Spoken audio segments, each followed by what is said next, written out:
In this episode of the Locked On NBA Big Board Podcast, me and my dog and my brother James, we are going to discuss the rookies. I mean, that's been the last few episodes.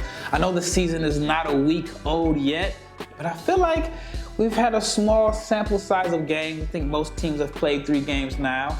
And again, I know the sample size is small, but we just want to share our thoughts on this rookie class so far. Some guys are struggling and some guys are playing well. Stay tuned to hear our thoughts on the 2023 rookies through 3 games.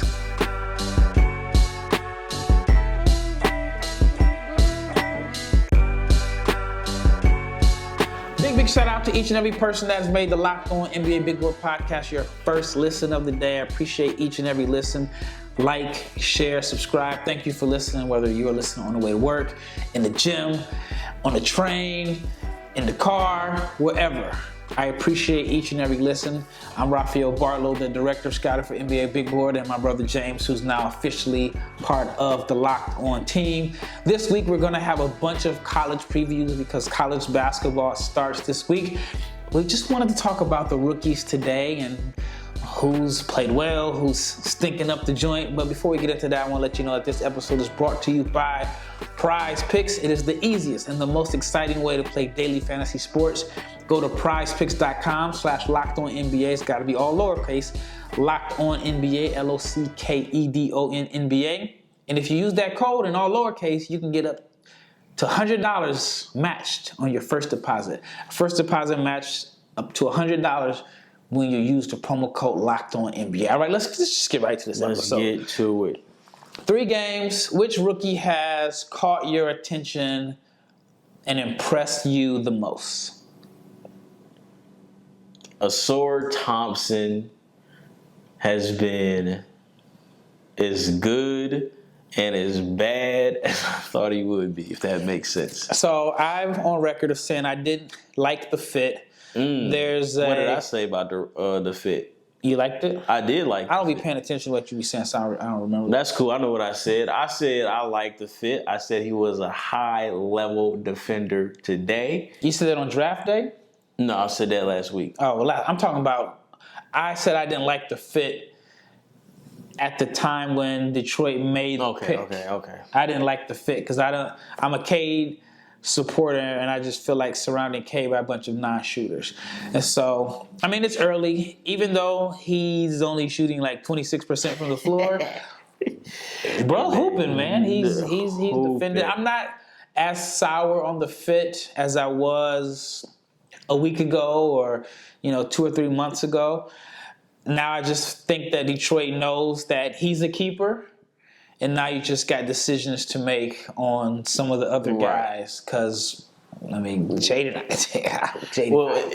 what's going on with him? It does look good for him right now. At least still 3 games, as we a know. Starter, but I feel like he'll find his way as a 6th and 7th man because Alec Burks hopes everywhere he goes. Everywhere he goes. But Ausar Thompson, they're finding out that he's a connector. He hits the glass. Right? Hits the glass. He's like leading all the rookies in rebounds. He hits the glass on a team with glass cleaners. Yeah, he's got 32 rebounds in 3 games. Yeah, he had a 5-block game against Miami. He had like 2 or 3 of them on Jimmy Butler. Right? He had that weak side block. I think it was PJ. He knocked his shot into the first row. So, like, I really like what Ausar Thompson is doing. Mm-hmm. Now, he can't shoot to save his life. And teams are daring him to shoot. Check out these splits. Hold on. I'm gonna read these splits out. Again, I know it's 3 games, and I know people say, hey, it's 3 games. We are going to reiterate, it's only 3 games. The sample size is small. But in 3 games, 26, 20, 75 shooting splits. Not bad. 75% from the free throw line is not bad. But the 20 3 out of 4? Gotta be. But the 26 and 20 shooting splits, like if you combine this field goal percentage and 3-point percentage, yeah, that's bad. That's 46. Yeah, he can't shoot, and it's just gonna be interesting. Like he's off to a hot start on the defensive. How do you off to a hot start on the defensive? He's like, can you cool off? He might be the weirdest player I've ever seen, but it's just gonna be interesting to see.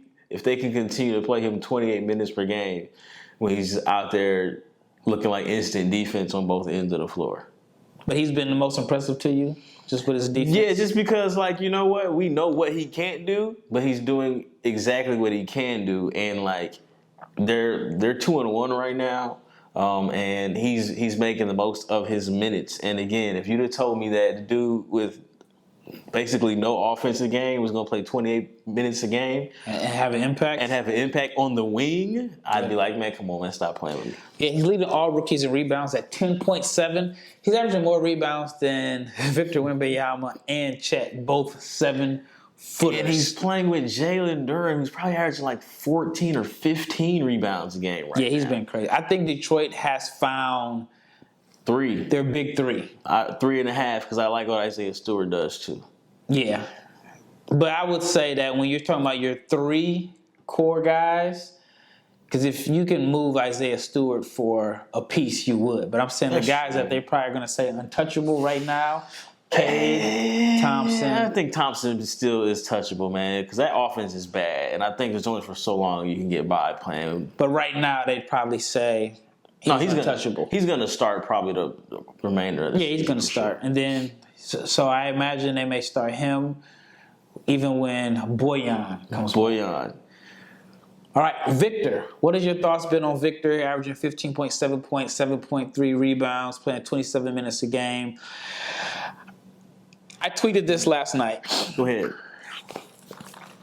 I don't like the Jeremy Sochan point guard. It's funny because I said that in our pre-season report. How much would not having a point guard hurt Victor, getting him 3 to 6 easy shots a game? And you see it. Yeah, I mean, the offense clearly runs better with Tre Jones in. Yeah.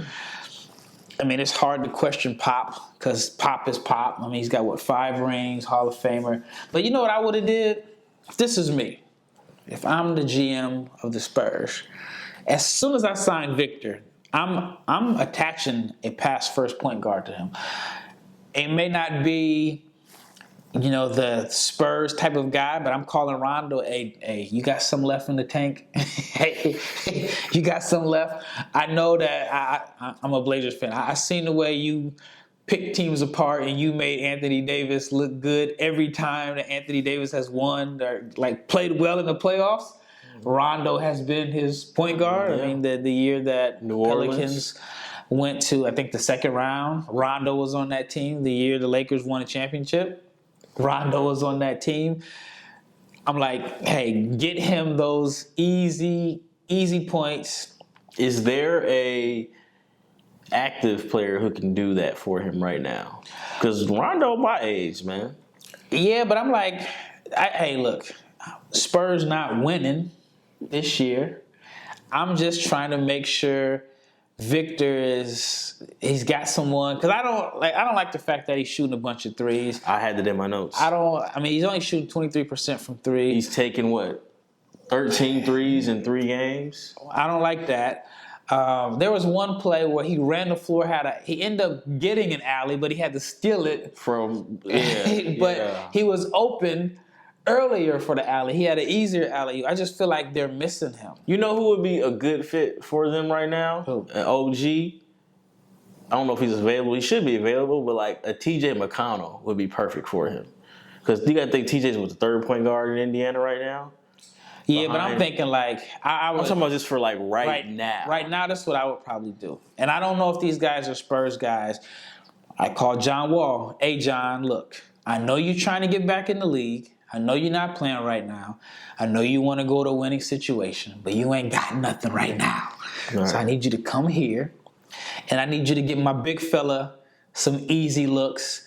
And if you play well, then you're going to help yourself for next year. And if you play well, then maybe we'll release you at a certain time and allow you to latch on with a playoff or you team. just get to hoop.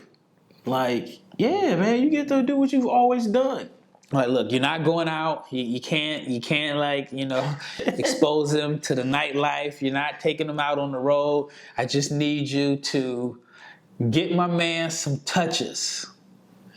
And it's a win-win. You help us out, and we're allowing you to showcase that you can still play to all the teams. But overall, I mean, I think Victor's played well, especially in the Houston game. The Clippers game, I mean, it was a blowout. It was like a 40-point game. Hey, real quick though, like they put him back in late, but like to me, I don't care about blowouts. Like play him 32 regardless, because like we still trying to develop. Yep. You know what I'm saying? Not just him, but like young guys, man, lead them boys in there, man. Let them get better, because you got to get better. All right, when we return, we're going to talk about Chet Holmgren. Chet has had a good start to a season, but they sacrificed Chet. Yeah, man. he had a tough game against Nikola Jokic yesterday. I mean, it's tough for everybody. But it was like, it was just too easy for him. All right, but let's talk about PrizePicks. PrizePicks is daily fantasy made easy. It is also the largest independently owned daily fantasy sports platform in North America. All you have to do is pick 2 to 6 players. You're not going against a bunch of people. All you're doing is basically you're just going against the projections. 2 to 6 guys. James, I know you play PrizePicks. You played this weekend. Give me some examples of what made you some cash. Shout out to Ben Simmons with more rebounds and assists in his projections. I was at that game. It was like, he was awful. And then you look at the stat line, it's like, dang, yeah, like 10. I mean, like my man was screening, not even rolling to the rim, just allergic to offense, and then he scored in transition. But anyway, so Ben Simmons, who else? Jalen Duren, hey, my man, keep doing what you're doing. Points, rebounds, assists. All right, so all you have to do is pick 2 to 6 players, and you just bet against, are they going to score more or less than the projections? You're not playing against anybody. The withdrawals are fast. It's fast. The game is super fast. It is easy to use. All you have to do is go to prizepicks.com/LockedOnNBA. And if you use the promo code LockedOnNBA, I want to say /LockedOnNBA, but if you use the promo code LockedOnNBA, you get a first deposit match up to $100. So download the app, go to prizepicks.com/LockedOnNBA for a first deposit match up to $100. The Locked On Ultimate Season Preview is here. It is here right now. It is a 6-episode series with all 30 of our Locked On hosts. Every team is represented, and they are sharing their thoughts on the season, from the contenders to the teams that are tanking. You're getting expert analysis from all the Locked On hosts. They're going deep in depth in all the storylines surrounding your favorite team and all the teams in the league. Catch all 6 episodes on YouTube or wherever you get your podcasts. All right, second segment.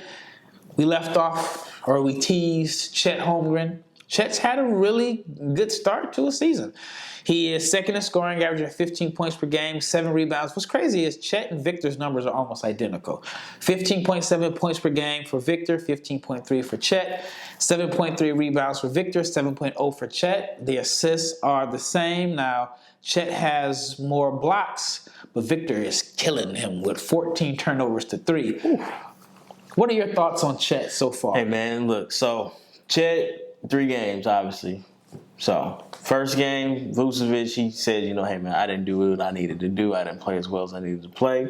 He matched up. Got his ankles broken. Yeah, that's wild. But on that first, though, that game against the Bulls, he caught the ball on the left wing, and he hit Vucevic with a little half swing. Oh, yeah, his first basket. Yeah, man. Look, man, I told you that white KG prophecy was looking real nice right there. Okay. Except for he got broke down, and they kind of erased that when, Drummond dropped him.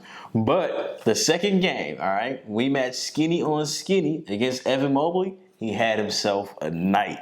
16 points, 13 rebounds, 2 assists, 7 blocks. Yeah. And he hit 3 threes that night. So, I see the offensive talent. You're not going to run up against Jokic every night, thankfully. So, again, I said he should be able to average 15, several beats a game. To me, that's what a Chet Holmgren night is likely going to look like. Yeah, he's shooting 57% from the floor, 54% from 3, and he's on a team that is expected to compete. Yes. All right, let's talk about Scoot Henderson. It's ugly, man. It is ugly. Ugly like Masterpiece sneaker? Masterpiece sneaker. Masterpiece sneaker. It's disgusting for Scoot. And I'll just read the numbers out to you. You know, this is the guy that people say was generational.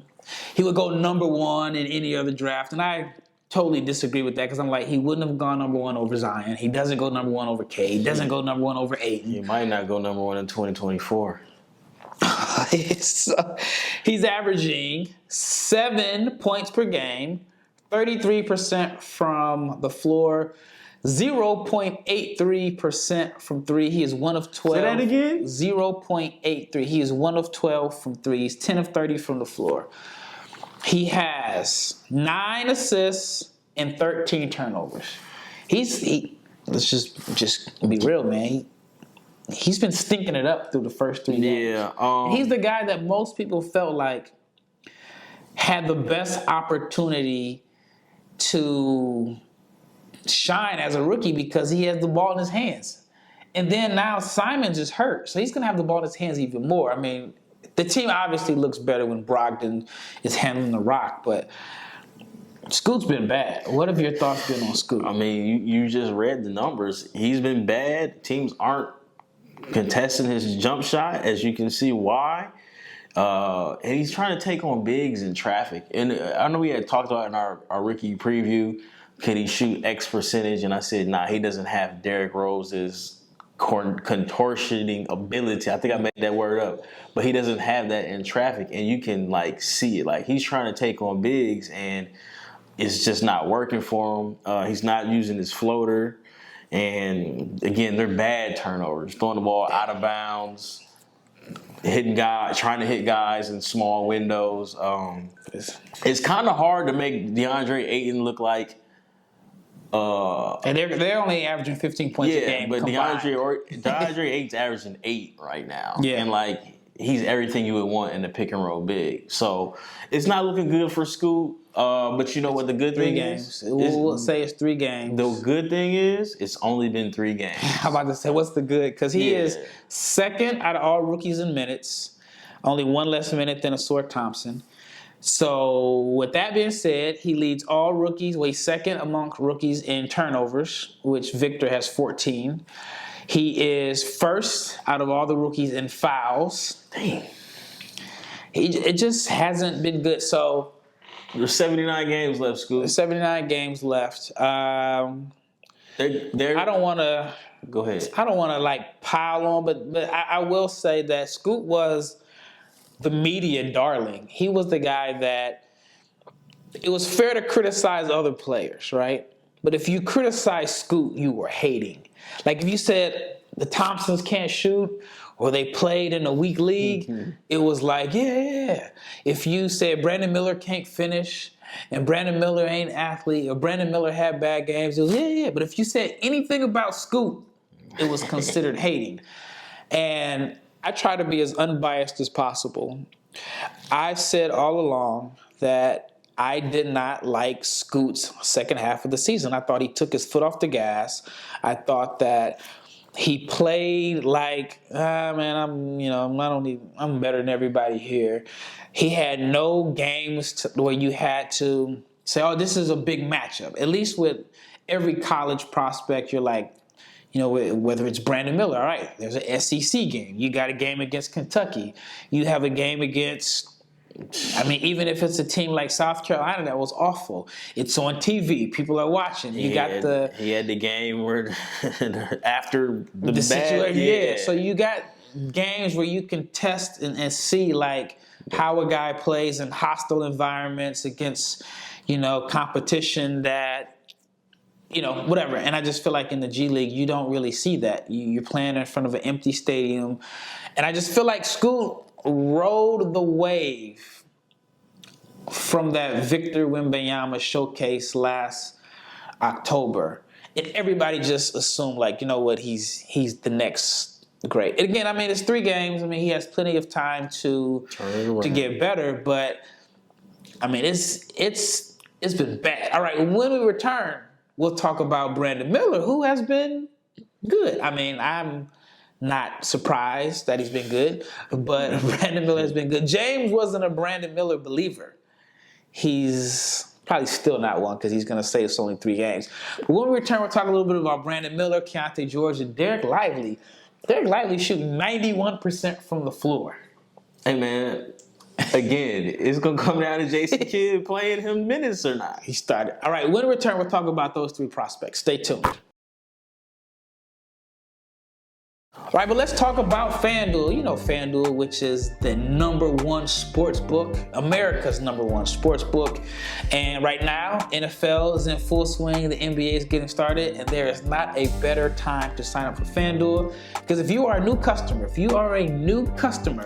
you get $150 in bonus bets with any winning $5 bet. I'm gonna repeat that again. That's $150 if your team wins. And if you've been thinking about joining FanDuel, again, the time is now. NBA's here. NFL is, are they at the midway point? I don't be paying 17 attention. Games now, Paying man. attention like that. It is a midway point. But the app is very, very easy to use. There's a wide range of betting options from spreads to player props to overs, unders, and more. So visit FanDuel.com/lockedon and kick off the NBA season and the NFL season. It's still time with NFL.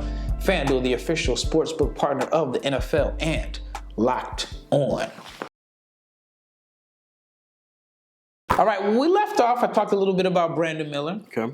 Brandon Miller averaging 15 points per game, 50, 45, 75 shooting splits in 29 minutes per game. Said that with some confidence. He's coming off the bench. Hey, I thought Brandon Miller was that dude a long time ago. Hey, man, look, hold on. Man, you did tell me that. I know I told you. You told me that. Yo, man, you want to give me your flowers, man. You was right about that. Hey, because, I mean, of course, it's still early. He could have a bad week, and then all the people that were sending me dissertations about why he doesn't deserve to be ahead of Scoot, and, I was getting sent, like, real dissertations about his athleticism and his finishing and his low release, and can he create space, and so on. But so far, through 3 games, he looked good. He's knocking down open shots. He's 5 of 11 from 3. I'm not surprised. So tell me why you weren't high on Brandon Miller? He put me on the spot.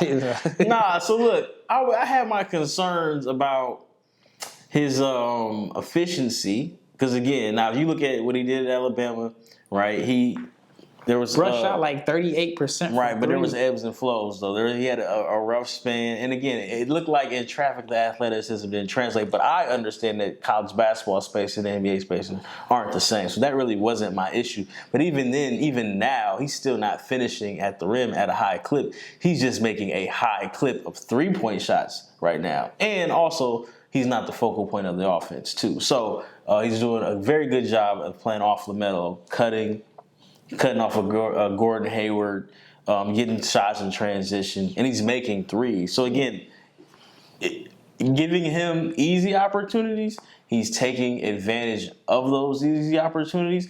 I had him penciled in at 15 points per game once the stuff cleared out for him, but he's doing that right now. Again, it's been 3 games, so I don't expect him to shoot 45 from 3 the whole season.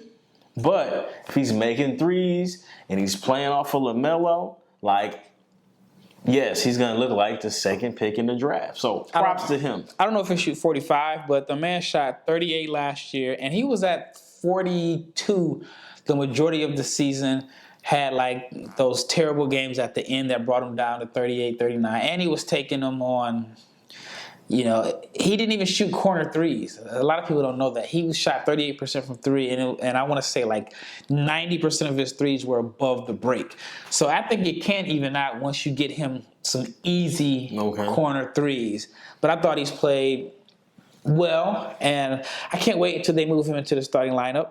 And that's what I want to see too, because again, starting lineup, yes, he's still playing 28 minutes right now in just those, was it 2 or 3 games he's played? Yeah, he's played 3 games. 2 games. 2 games he has played 28 minutes, but it's a different look against starters too versus coming off the bench. Hey, he hoops. Derek Lively is hooping. I don't know why Kidd didn't start him the first game. I told you, though, it's going to come down to Jason Kidd. And I don't even know if he really closed the Nets game. He played 16 minutes against the Nets. 16 minutes. And I was, because he didn't play him much in the second half. And I was at that game. The Nets were just making everything. And then, in the crowd, people were complaining. Then Dwight Powell hit a three. When he hit a three, it was like, okay. But no, Lively's averaging 12 points per game. He's fourth in rookies in scoring. 12 points per game, 90% from the floor. Was he 11 to 12? He is 11 for 12. Man, that's crazy. 90% from the floor. He's played well. I mean, he does have, to me, the easiest path for success in a sense. Only person that can stop him is Jason Kidd. Yeah, because all he's got to do is run the floor, catch lobs. And, I mean, I feel like there's a few times where he could have more points, but he's still a little surprised by the passing. And I don't know how you can be prepared to play with a Luka and Kyrie, like a year removed from high school. But I thought he's played well. Cason Wallace is another name that I want to mention. I tried to tell you. I was wondering about his fit. I was wondering. Oh, bruh. That's a basketball player. Hey. We know Cason can hoop. We've known and been watching him for years. We've known that. You know him personally. But he's played well. But here's something that's crazy. That's not going to sustain. Hey, Cason Wallace is shooting 91%. He's not going to shoot 91%. Oh, these are the craziest shooting splits I've ever seen. I know it's only 3 games, but in 20 minutes per game, Cason Wallace is shooting. His shooting splits are 91, 1,000, 1,000. Nah, that's not gonna hold up.